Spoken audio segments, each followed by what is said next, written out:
ช่วงบ่ายในคาเฟ่เล็กๆบ้านมะปรางแสงแดดลอดผ่านผ้าม่านโปร่งแสงกระทบโต๊ะไม้เล็กๆเกิดเป็นเงาลายสวยงามพิมพ์กำลังนั่งจิบลาเต้แก้วโปรดอยู่ตรงมุมประจำขณะที่มะปรางเดินมาวางขนมเค้กช็อกโกแลตลงตรงหน้าเธอด้วยรอยยิ้มเค้กชิ้นนี้พิเศษจากหนูเลยค่ะวันนี้พี่พิมพ์ดูอารมณ์ดีเป็นพิเศษพิมพ์หัวเราะเบาๆก่อนจะพูดติดตลกอารมณ์ดีเพราะกาแฟเธอหรือเพราะเค้กดีล่ะมะปรางยิ้มกว้างก็คงต้องเป็นเพราะเจ้าของร้านด้วยใช่ไหมคะพิมพ์หัวเราะเสียงดังรอยยิ้มที่เคยเลือนหายกลับมาอย่างอบอุ่นเสียงกระดิ่งเล็กๆดังขึ้นที่หน้าประตูคาเฟ่บรรยากาศที่ผ่อนคลายถูกทำลายด้วยความเงียบชั่วขณะพิมพ์เงยหน้าขึ้นจากแก้วกาแฟดวงตาเธอเบิกกว้างเมื่อเห็นแก้มยืนอยู่ตรงนั้นแก้มยังคงมีใบหน้าที่อ่อนโยนเหมือนเดิมแต่มีบางอย่างที่เปลี่ยนไปแววตาเศร้าหมองและรอยยิ้มของเธอเหมือนจะซ่อนความรู้สึกที่หนักอึ้งไว้พิมพ์เสียงเรียกชื่อของแก้มแผ่วเบาแต่กลับชัดเจนในความรู้สึกของพิมพ์มะปรางมองแก้มด้วยความสงสัยก่อนจะถามเสียงนุ่มพี่พิมพ์รู้จักคุณคนนี้เหรอคะพิมพ์นิ่งไปครู่หนึ่งก่อนจะตอบด้วยน้ำเสียงราบเรียบรู้จักสิเธอคือแก้มมะปรางชะงักไปชั่วครู่เธอพอจะปฏิปต่อเรื่องราวได้จากสีหน้าของพิมพ์และน้ำเสียงนั้นแก้มยิ้มจางๆและเดินเข้ามาใกล้โต๊ะพิมพ์เราขอโทษพิมพ์เงยหน้าขึ้นมองแก้มดวงตาของเธอสะท้อนความรู้สึกที่ซับซ้อนรอยยิ้มบางจางหายไปในความเงียบความทรงจำเก่าๆและความเจ็บปวดที่เคยซุกซ่อนอยู่ในมุมลึกของหัวใจถูกปลุกขึ้นมาอีกครั้งแต่คราวนี้พิมพ์รู้สึกได้ว่ามันไม่หนักหนาเหมือนเดิมเธอหายไปนานแล้วกลับมาเพราะอะไรเหรอพิมพ์ถามด้วยน้ำเสียงที่สงบอย่างน่าประหลาด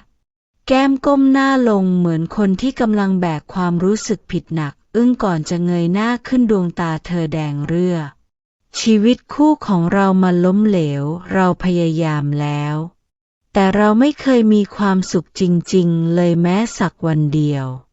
เธอหยุดไปชั่วครู่สูดลมหายใจลึกเหมือนพยายามบังคับน้ำตาไม่ให้ไหลทุกครั้งที่เรามองหน้ากันมันมีแต่ความว่างเปล่าเรารู้สึกว่าเราเสียอะไรบางอย่างไปตั้งแต่วันนั้นวันที่เราเลือกเดินออกจากชีวิตเธอพิมพ์นิ่งไปครู่หนึ่งก่อนจะพูดด้วยเสียงที่แผ่วเบาแต่ชัดเจนแล้วตอนนี้ล่ะเธอต้องการอะไรแก้มสบตาพิมพ์ดวงตาที่เคยมั่นใจของเธอสั่นไหวเหมือนคนที่หลงทาง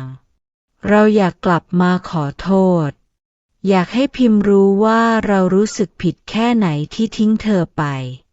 เราเสียเธอไปทั้งที่เธอเป็นคนเดียวที่ทำให้เรารู้สึกเหมือนอยู่บ้าน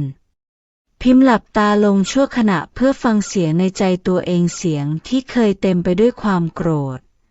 และความผิดหวังตอนนี้กลับเงียบสงบเธอลืมตาขึ้นและพูดช้าๆแก้ม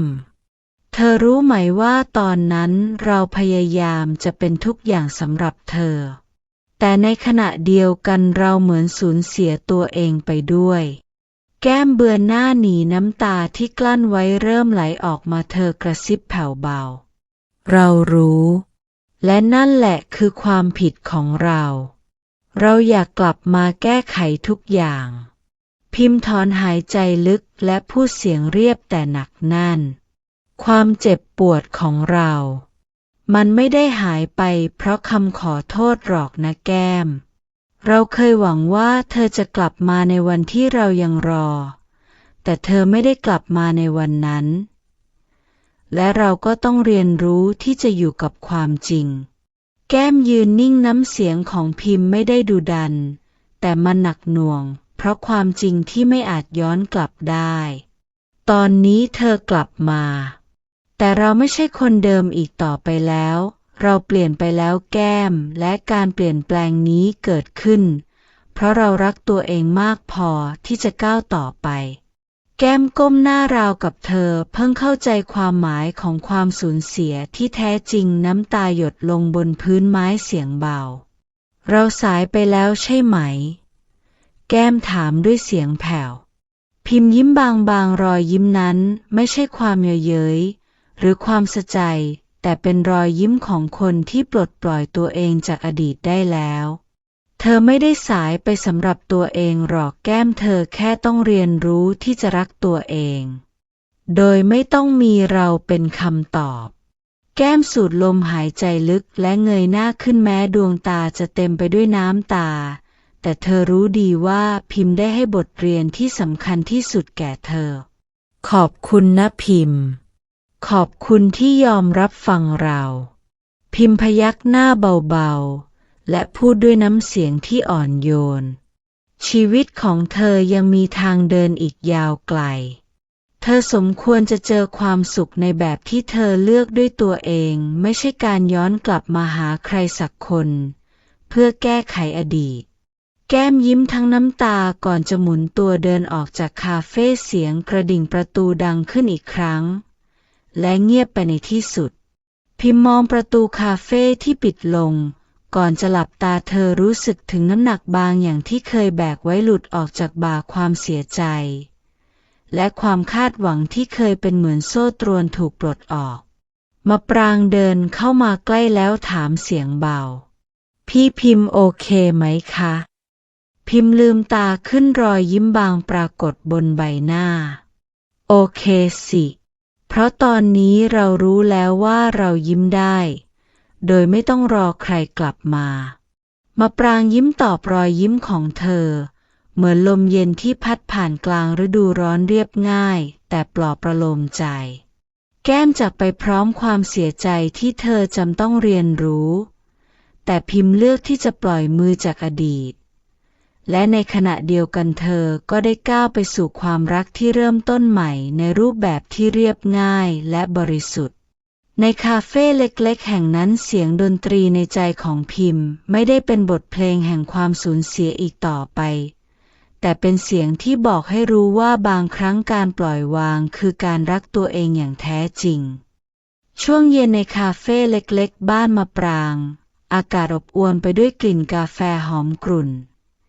และแสงแดดอ่อนที่สาดเข้ามามะปรางกำลังจัดแจกันดอกไม้เล็กๆบนโต๊ะมุมโปรดของพิมพ์ขณะที่พิมพ์นั่งนิ่งมือค่อยๆวนแก้วลาเต้ที่เริ่มเย็นชืด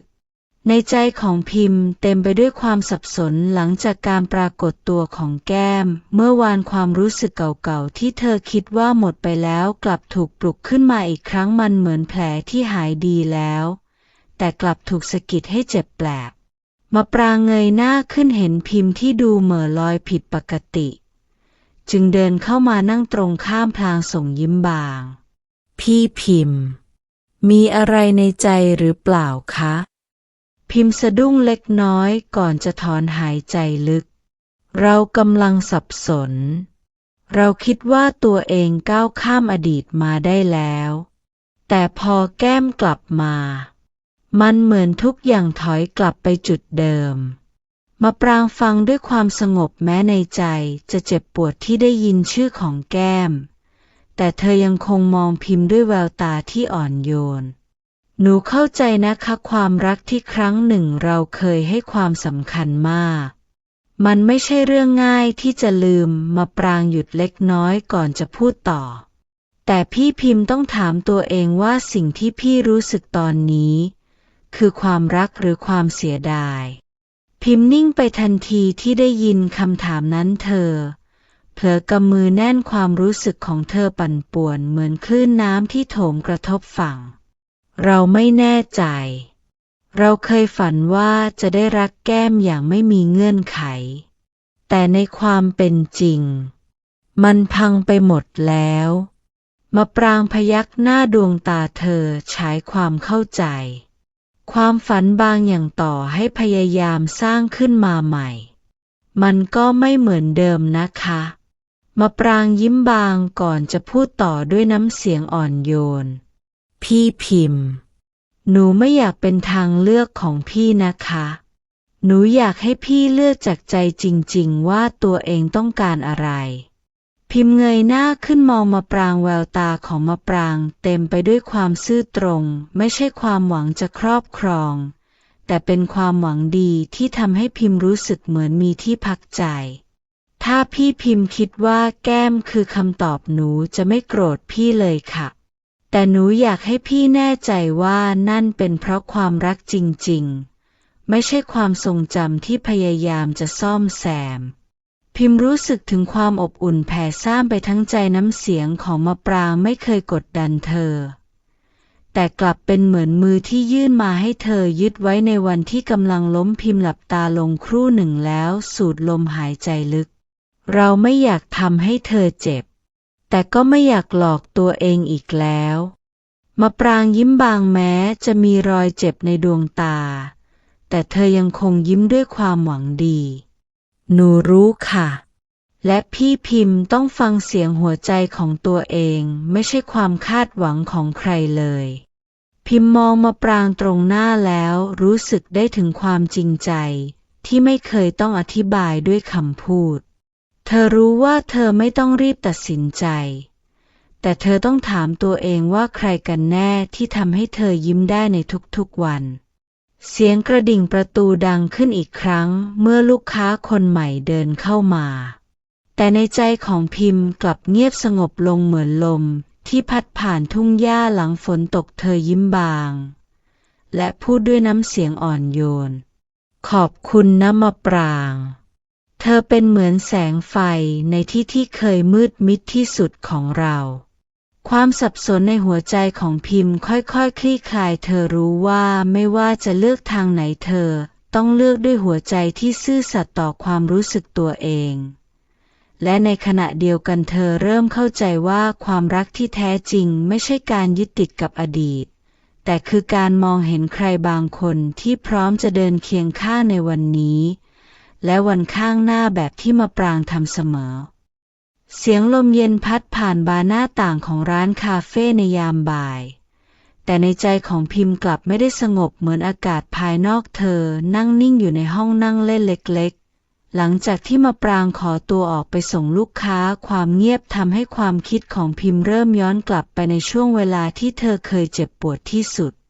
เสียงหัวเราะของแก้มในวันที่ทั้งสองเคยใช้เวลาร่วมกันยังคงชัดเจนในความทรงจำรอยยิ้ม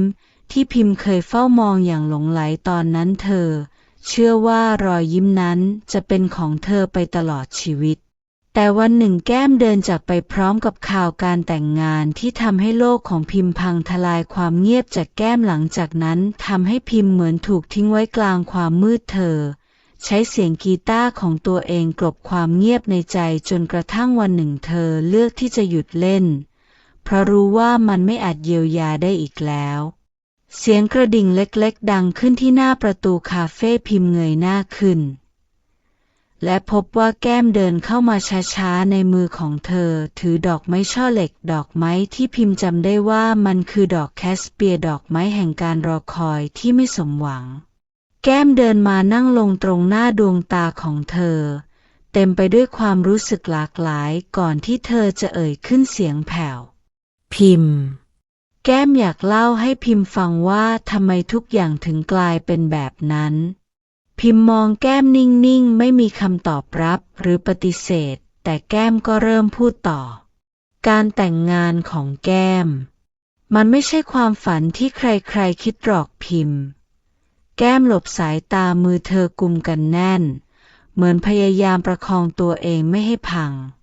เขาเป็นคนดีในสายตาของทุกคนแต่แก้มไม่เคยรู้สึกเป็นตัวเองเลยแก้มกลายเป็นผู้หญิงที่มีชีวิตอยู่เพื่อทำตามความคาดหวังของครอบครัวแก้มทำทุกอย่างให้ดูเหมือนว่าเรามีความสุขทั้งที่ในความเป็นจริงแก้มแทบไม่รู้จักความสุขเลยแก้มยิ้มเศร้าก่อนจะพูดต่อน้ำเสียงสั่นเครือทุกเช้าที่แก้มตื่นมาแก้มต้องใส่หน้ากากแก้มต้องเป็นภรรยาที่เรียบร้อยเป็นผู้หญิงในแบบที่คนอื่นคาดหวังแต่ในหัวใจของแก้มรู้สึกเหมือนถูกขังอยู่ในกรงทองที่ไม่มีประตูออกพ พิมพ์นั่งฟังอย่างเงียบงันทุกถ้อยคำของแก้มกรีดลึกลงไปในหัวใจของเธอมันทำให้เธอเข้าใจว่าแก้มเองก็เป็นเหยื่อของความคาดหวังจากครอบครัวในวันที่แก้มยืนอยู่ต่อหน้าเขาในชุดแต่งงานแก้มมองไปยังแขกในงานแต่แก้มกลับอยากให้พิมพ์อยู่ตรงนั้นอยากให้พิมพ์ห้ามแก้มไว้อยากให้มีใครสักคนบอกว่าแก้มมีสิทธิ์เลือกชีวิตของตัวเองแก้มพูดพลางปาดน้ำตาที่ไหลอาบแก้มแต่ไม่มีใครทำเลยแม้กระทั่งตัวแก้มเองแก้มกลัวจนปล่อยให้ชีวิตเดินไปในทางที่แก้มไม่ได้เลือกพิมพ์ถอนหายใจเงียบๆก่อนจะพูดเสียงแผ่วแก้มกลับมาเพราะแก้มรู้สึกผิดใช่ไหมแก้มเงยหน้าขึ้นสบตาพิมพ์น้ำตายังคงคลอแต่ในดวงตานั้นมีความแน่วแน่แก้มกลับมาเพราะแก้มอยากเริ่มต้นใหม่แก้มไม่รู้ว่ามันจะเป็นไปได้หรือเปล่าแต่แก้มอยากให้พิมพ์รู้ว่าแก้มเสียใจจริงๆพิมพ์หลับตาลงเพื่อสงบความรู้สึกในใจความรักที่ครั้งหนึ่งทำให้เธอแหลกสลายยังคงเป็นเงาที่ติดอยู่ในความทรงจำแต่เธอรู้ดีว่าการเก็บมันไว้จะทำให้เธอเดินหน้าต่อไปไม่ได้แก้มพิมพ์ไม่ได้เกลียดแก้มแล้วแต่พิมพ์ก็ไม่สามารถกลับไปเป็นคนเดิมได้อีกพิมพ์ลืมตาขึ้นน้ำเสียงของเธอสงบแต่หนักแน่นอดีตของเรามันคือบทเรียนไม่ใช่โอกาสให้ย้อนกลับไปซ้ำรอยเดิมแก้มพยักหน้าอย่างเข้าใจน้ำตาหยดสุดท้ายไหลลงบนมือที่เธอกำแน่นก่อนจะพูดด้วยเสียงสั่นเครือขอบคุณนะพิมพ์ที่ยังยอมฟังเราพิมพ์ยิ้มบางๆแต่ในแววตานั้นเต็มไปด้วยความมั่นคงเธอก็ต้องฟังเสียงของเธอเองให้ชัดขึ้นเหมือนกันแก้มเธอมีสิทธิ์ที่จะรักตัวเองและเดินไปข้างหน้าด้วยหัวใจของเธอเองเสียงกระดิ่งประตูคาเฟ่ดังขึ้นเมื่อแก้มเดินจากไปทิ้งไว้เพียงช่อดอกแคสเปียร์ที่วางอยู่บนโต๊ะพิมพ์มองดอกไม้ช่อเล็กนั้นอยู่ครู่หนึ่งก่อนจะลุกขึ้นและเดินไปเปิดหน้าต่างปล่อยให้ลมอ่อนๆพัดผ่านเข้ามาความทรงจำที่เคยทำร้ายเธอกำลังถูกลมหอบออกไปทีละน้อยเธอรู้แล้วว่าความรักไม่ใช่การไขว่คว้าความทรงจำเก่าๆแต่คือการปล่อยมือจากสิ่งที่ทำร้ายตัวเองและก้าวไปข้างหน้าด้วยหัวใจที่เข้มแข็งกว่าเดิมบ่ายวันเสาร์ที่อากาศสดใสลมเย็นพัดโชยผ่านทุ่งหญ้าใกล้ลานแสดงดนตรีเล็กๆที่ถูกจัดขึ้นในหมู่บ้านเสียงหัวเราะของเด็กๆและเสียงดนตรีจากนักแสดงท้องถิ่นประสานกับเสียงธรรมชาติทำให้บรรยากาศอบอุ่นเหมือนบ้านหลังใหญ่ของทุกคนในชุมชนพิมพ์ยืนอยู่ด้านหลังเวทีมองดูเวทีไม้เรียบง่ายที่ประดับด้วยดอกไม้หลากสีและผู้ชมที่เริ่มจับจองที่นั่งบนฟางข้าวเธอรู้สึกถึงความสงบแปลกๆในใจแม้จะยังมีเงาความทรงจำของอดีตแฝงอยู่แต่เธอก็ไม่รู้สึกหนักอึ้งเหมือนเดิมขณะที่พิมพ์กำลังลอบมองบรรยากาศมะปรางเดินมาพร้อมกีตาร์โปร่งในมือใบหน้าของเธอเปื้อนยิ้มสดใสราวกับแสงแดดในยามเย็น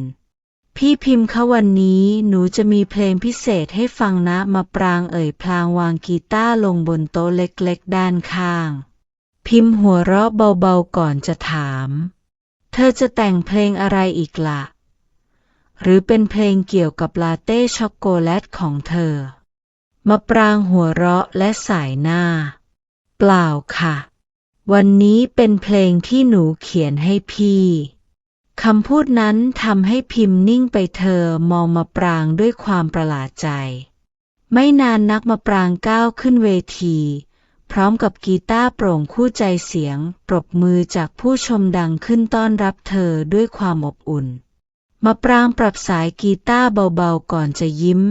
และพูดผ่านไมโครโฟนด้วยน้ำเสียงอ่อนโยน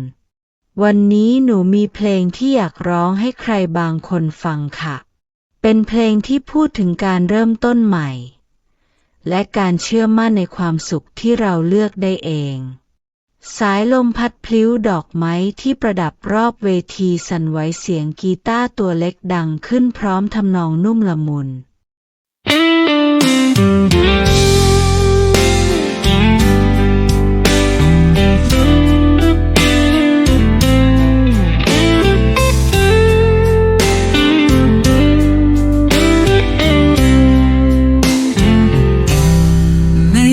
ที่เธอ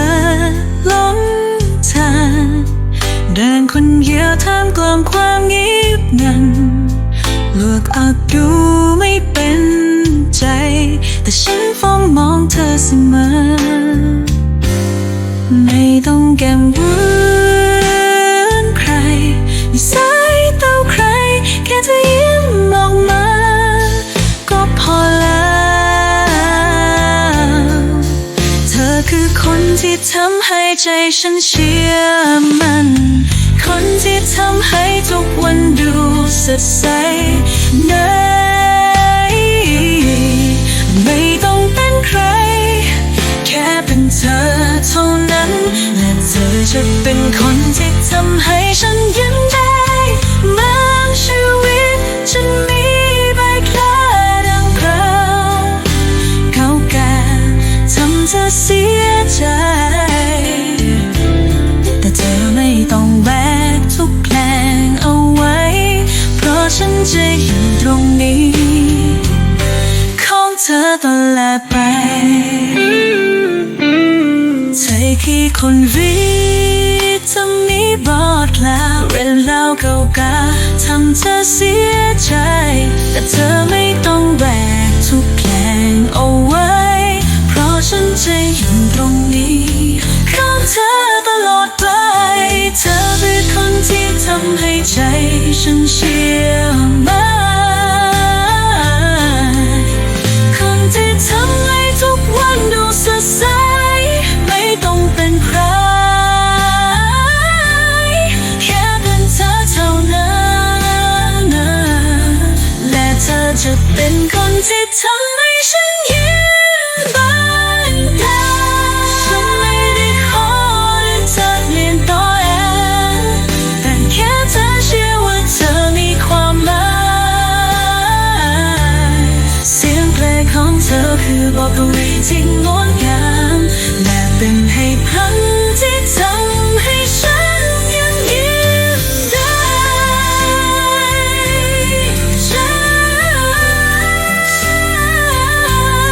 ฉันไม่ได้ขอให้เธอเปลี่ยนตัวเองแต่แค่เธอเชื่อว่าเธอมีความหมาย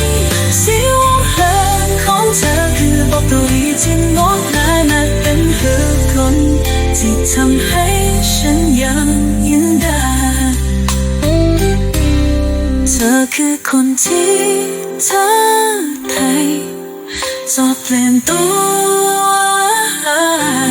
แต่แค่เธอฉันว่าจะมีความหมายเสียงเพลงของเธอคือบทกวีที่งดงามและเป็นพอพันที่ทำให้ฉันยังยิ้มได้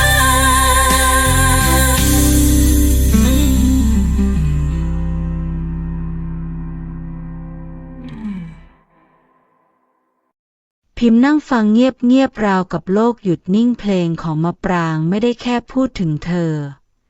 แต่มันเหมือนกำลังปลอบโยนหัวใจของเธอที่เคยบอบช้ำดวงตาของพิมพ์ค่อยๆคลอไปด้วยน้ำตาเธอไม่ได้รู้สึกเศร้าแต่มันเป็นน้ำตาที่มาจากการรู้สึกถึงคุณค่าของตัวเองอีกครั้งเมื่อบทเพลงจบลงเสียงปรบมือดังขึ้นทั่วลานแสดงแต่สำหรับพิมพ์เสียงที่ดังที่สุดคือเสียงของหัวใจเธอเองที่บอกว่า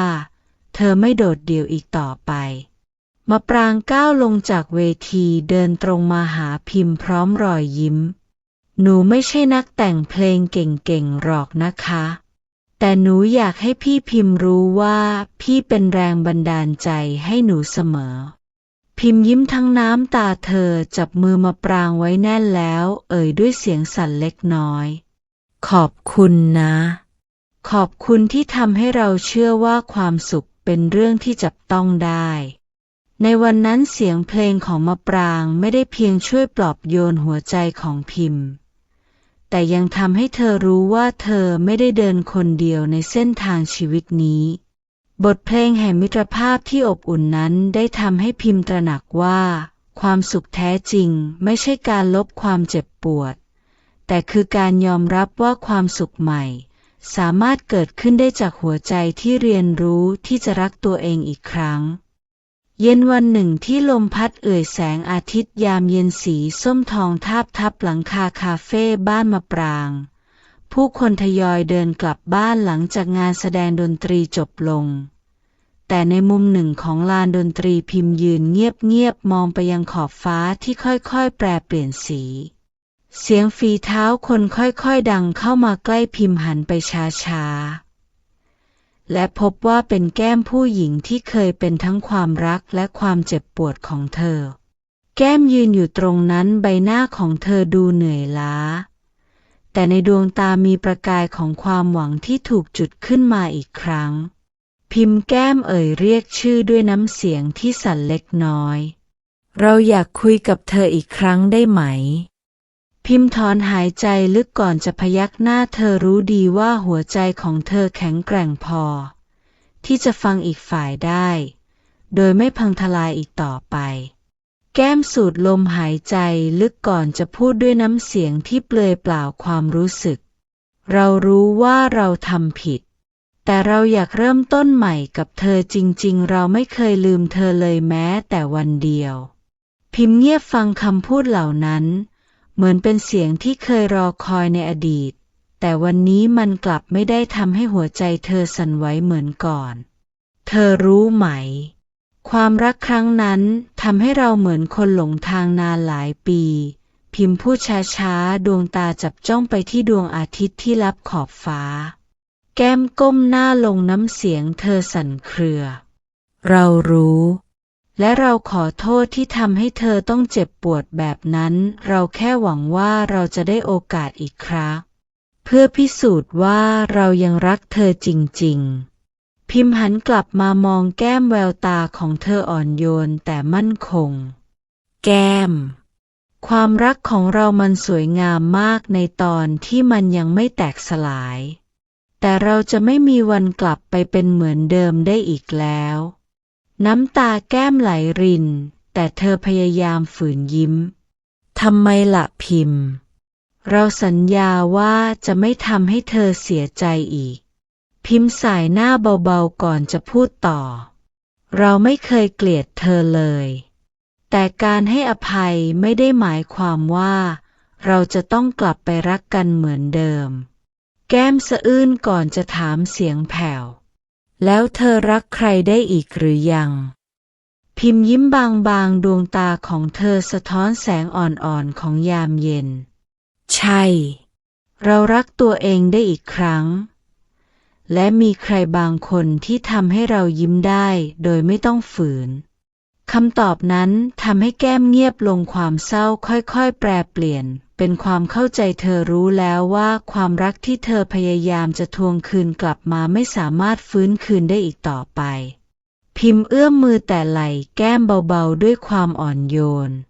เธอยังมีชีวิตอีกยาวไกล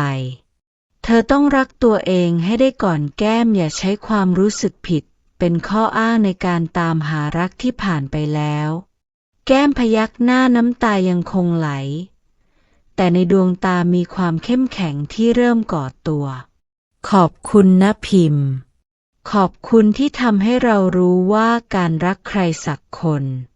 ต้องเริ่มจากการไม่หลอกตัวเองแก้มเดินจากไปช้าๆทิ้งไว้เพียงเสียงลมที่พัดผ่านราวกับเสียงสุดท้ายของความทรงจำพิมพ์หันกลับไปยังลานแสดงที่เงียบสงบมะปรางยืนอยู่ที่มุมหนึ่งเธอส่งยิ้มให้พิมพ์เหมือนบอกว่าฉันอยู่ตรงนี้เสมอพิมพ์เดินไปหามะปรางและเอ่ยด้วยน้ำเสียงที่มั่นคงเราพร้อมจะเริ่มต้นใหม่แล้วจริงๆมะปรางยิ้มกว้างก่อนจะพูดด้วยน้ำเสียงขี้เล่นงั้นเรามาเริ่มด้วยลาเต้สักแก้วดีไหมคะทั้งสองหัวเราะพร้อมกันเสียงหัวเราะนั้นไม่ได้ดังมากแต่ในหัวใจของพิมพ์มันดังกังวานกว่าเสียงใดๆการเผชิญหน้าครั้งสุดท้ายกับแก้ไม่ใช่การหวนคืนของความรักเก่าแต่เป็นการปล่อยวางความทรงจำที่เคยทำร้ายหัวใจ และในค่ำคืนนั้นพิมรู้แล้วว่าเธอได้เดินออกจากความเจ็บปวดไปสู่เส้นทางที่เต็มไปด้วยแสงสว่างของความสุขเพราะมีมิตรภาพความรักและการรักตัวเองเป็นเข็มทิศนำทางเช้าตรู่ในหมู่บ้านเล็กๆลมเย็นพัดโชยมากับกลิ่นดอกไม้จากสวนใกล้ร้านคาเฟ่บ้านมะปรางแสงแดดอ่อนทาบทับยอดหญ้าเป็นสีทองพิมพ์นั่งจิบกาแฟที่โต๊ะมุมโปรดของเธอมองบรรยากาศรอบตัวด้วยหัวใจที่เงียบสงบต่างจากเดิมที่เต็มไปด้วยความวุ่นวายของความรู้สึกมะปรางเดินออกมาจากหลังร้านมือข้างหนึ่งถือแก้วกาแฟอีกข้างหนึ่งถือตะกร้าดอกไม้เล็กๆเธอส่งยิ้มบางๆให้พิมพ์เหมือนทุกครั้งพี่พิมพ์เมื่อคืนหนูนอนไม่หลับเลยค่ะคิดเรื่องงานเทศกาลครั้งหน้ามะปรางพูดพลางนั่งลงข้างๆพิมพ์หัวเราะเบาๆดวงตาฉายแววเอ็นดูเธอเนี่ยมีความฝันเต็มหัวไปหมดเลยนะมะปรางยักไหล่ยิ้มขำถ้าหนูไม่ฝันพี่จะอยู่ตรงนี้ไหมคะคำถามนั้นทำให้พิมพ์นิ่งไปครู่หนึ่งก่อนจะเอ่ยด้วยน้ำเสียงนุ่มจริงด้วยสิถ้าเธอไม่เชื่อในความฝันเราก็คงไม่ได้เริ่มต้นใหม่แบบนี้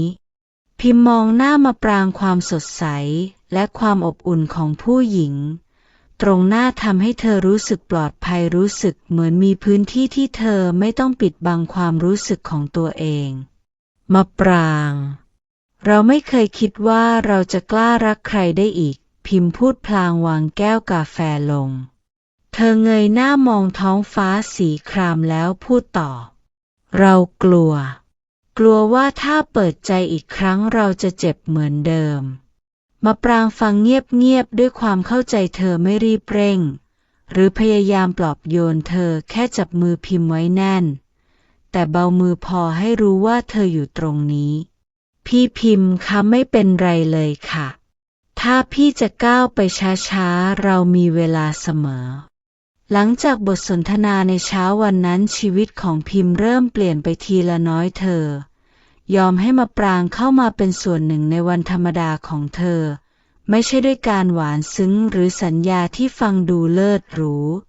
แต่ด้วยการใช้เวลาเงียบๆร่วมกันทำสิ่งเล็กๆน้อยๆเช่นช่วยจัดดอกไม้ในร้านหรือไปเดินเล่นริมทุ่งในเย็นวันฝนพรำวันหนึ่งขณะที่ทั้งคู่เดินไปตามทางเล็กๆริมทุ่งหญ้ามะปรางพูดขึ้นพี่พิมพ์ถ้าวันหนึ่งเราทะเลาะกันขึ้นมาจริงๆพี่จะหนีหายไปเหมือนคนในเพลงรักที่ผิดหวังไหมคะพิมพ์หัวเราะแล้วเธอคิดว่าเราจะหนีไปไหนได้ล่ะเธอตามหาเราจนเจออยู่ดีนั่นแหละมะปรางหัวเราะตามก่อนจะพูดด้วยน้ำเสียงจริงจังหนูไม่ได้อยากเป็นแค่ความสบายใจของพี่นะคะหนูอยากเป็นคนที่พี่พิมพ์เลือกจากใจจริงๆพิมพ์หยุดเดินหันไปมองมะปรางดวงตาคู่นั้นมีความจริงใจจนพิมพ์สัมผัสได้ถึงความอบอุ่นที่แทรกซึมเข้ามาในหัวใจของเธอเราเลือกแล้วนะมะปรางแต่เราขอแค่ได้ค่อยๆเป็นค่อยๆไป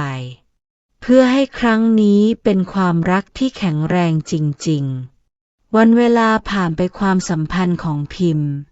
และมะปรางค่อยๆเติบโตความเงียบระหว่างพวกเธอไม่ใช่ความอึดอัด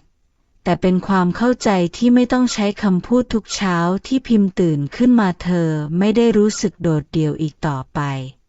การเปิดใจของพิมพ์ไม่ใช่การลืมอดีตแต่คือการยอมรับว่าความรักครั้งนี้ไม่ต้องสมบูรณ์แบบในทันทีมันสามารถเติบโตไปพร้อมกับการเรียนรู้กันและกันในลานดนตรีเล็กๆที่เคยมีเสียงเพลงแห่งความเศร้าบัดนี้กลับมีเสียงหัวเราะและบทเพลงแห่งความสุขทุกโน้ตที่บรรเลงคือสัญลักษณ์ของการเริ่มต้นใหม่พิมไม่ได้เดินอย่างหวาดกลัวอีกต่อไปเธอเลือกที่จะเดินไปพร้อมกับใครบางคนที่พร้อมจะจับมือเธอไว้ไม่ว่าจะช้าหรือเร็วเพราะเส้นทางใหม่ของหัวใจครั้งนี้เธอไม่ได้เดินคนเดียวอีกแล้วช่วงเย็นของวันหนึ่งในหมู่บ้านเล็กๆแสงแดดอ่อนทาบทับทุ่งนาสีเขียว ชอุ่มเสียงนกร้องแผ่วเบาพิมพ์และมะปรางกำลังช่วยกันจัดมุมคาเฟ่ให้พร้อมสำหรับงานเล็กๆที่จะมีขึ้นในวันรุ่งขึ้นมะปรางถือช่อดอกคัตเตอร์สีขาวยิ้มสดใสขณะจัดแจกันที่มุมโต๊ะแต่ความเงียบสงบของวันนั้นถูกทำลายด้วยเสียงฝีเท้าหนักๆของผู้หญิงคนหนึ่งที่เดินเข้ามาในร้านดวงตาเธอเต็มไปด้วยความเคร่งเครียดและความไม่พอใจมะปรางแม่มีเรื่องจะคุยด้วยมะปรางชะงักเธอวางดอกไม้ลงช้าๆก่อนจะหันไปหาแม่เล็กผู้เป็นแม่ที่ยืนอยู่กลางร้านด้วยสีหน้าที่ทำให้บรรยากาศอึดอัดขึ้นทันทีพิมพ์ยืนมองเงียบๆดวงตาเธอสั่นไหวเล็กน้อยรู้สึกถึงลางสังหรณ์บางอย่างแม่เล็กหันไปมองพิมพ์ด้วยสายตาที่แฝงความไม่พอใจก่อนจะพูดด้วยน้ำเสียงนิ่งลูกบอกแม่ได้ไหมว่าความสัมพันธ์นี้มันคืออะไรมะปรางสูดลมหายใจลึกก่อนจะพูดช้าๆแม่ค่ะหนูรักพี่พิมพ์คำพูดของมะปรางทำให้แม่เล็กนิ่งไปแต่ในแววตาเต็มไปด้วยความเสียใจและความผิดหวังมะปรางลูกคิดดีแล้วเหรอลูกเป็นผู้หญิงต้องมีครอบครัวที่คนอื่นยอมรับได้ลูกจะอยู่แบบนี้ไปได้ยังไงเสียงของแม่เล็กแผ่วลงแต่ชัดเจนพอจะทำให้บรรยากาศในร้านเงียบงันพิมพ์กำมือแน่นความรู้สึกเหมือนถูกกรีดลึกในใจแต่เธอไม่พูดอะไรมะปรางเดินเข้าไปใกล้แม่เล็กน้ำเสียงของเธอนิ่งแต่เต็มไปด้วยความหนักแน่นแม่ค่ะความรักของหนูไม่ใช่ความผิดหนูไม่ได้ทำร้ายใครหนูแค่รักใครสักคนในแบบที่หัวใจหนูเลือกเองแม่เล็กสายหน้าน้ำตาคลอแม่แค่ไม่อยากให้ลูกต้องถูกคนอื่นพูดถึงในทางที่ไม่ดีแม่แค่กลัวว่าสักวันลูกจะเจ็บมะปรางยิ้มบางๆแม้ดวงตาเธอจะมีน้ำใสๆอยู่แม่ค่ะการปิดกั้นความรักของหนูเพราะกลัวคำพูดของคนอื่นมันทำให้หนูเจ็บมากกว่าหนูไม่อยากซ่อนตัวเองอีกแล้วแม่เล็กนิ่งไปมองหน้าลูกสาวด้วยความซับซ้อนในใจเธอรู้ว่าลูกสาวของเธอเข้มแข็งแต่เธอก็ยังกลัวสิ่งที่ไม่เคยเข้าใจพิมพ์มองมะปรางที่ยืนเผชิญหน้ากับความกดดันด้วยความเข้มแข็งเธอรู้สึกทึ่งและซาบซึ้งในความกล้าหาญของมะปรางมะปรางเดินเข้าไปจับมือแม่เล็กเบาๆแม่ไม่ต้องเข้าใจหนูทั้งหมดในวันนี้หรอกค่ะแค่แม่ลองเปิดใจดูว่าหนูไม่ได้เปลี่ยนไปหนูยังเป็นลูกสาวของแม่ยังรักแม่เหมือนเดิม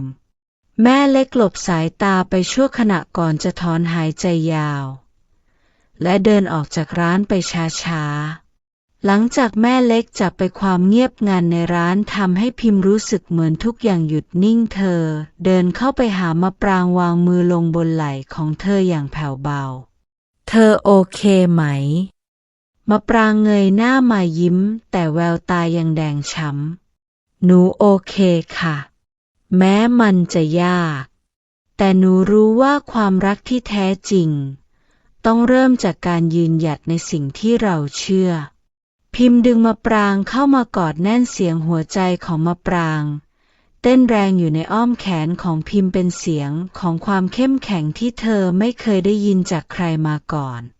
เราภูมิใจในตัวเธอนะมะปรางพิมพ์กระซิบเบาๆแม้บทสนทนากับแม่เล็กจะจบลงด้วยความเงียบแต่มะปรางรู้ว่าเธอไม่ได้เดินอยู่ลำพังเธอเลือกที่จะรักอย่างไม่ปิดบังเพราะความรักที่แท้จริงไม่ใช่การเอาชนะใครแต่คือการซื่อสัตย์กับหัวใจของตัวเองและในขณะที่แสงแดดสุดท้ายของวันลับขอบฟ้าเส้นทางของพิมพ์